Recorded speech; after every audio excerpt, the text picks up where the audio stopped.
Sarajevo je grad u kojem je započeo svjetski rat, gdje se susreću minareti i crkvena zvona, gdje tramvaj ide prije nego u Beču. Nije slučajno što ga zovu Evropskim Jerusalemom. Sarajevo nije običan grad.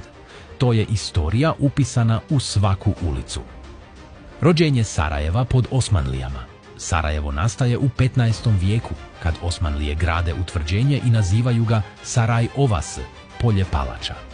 Grad brzo raste uz džamiju, hamame i čaršiju. Postaje važno upravno, trgovačko i duhovno središte. Orijent u srcu Balkana. Prvi tramvaj na Balkanu, i to konjski.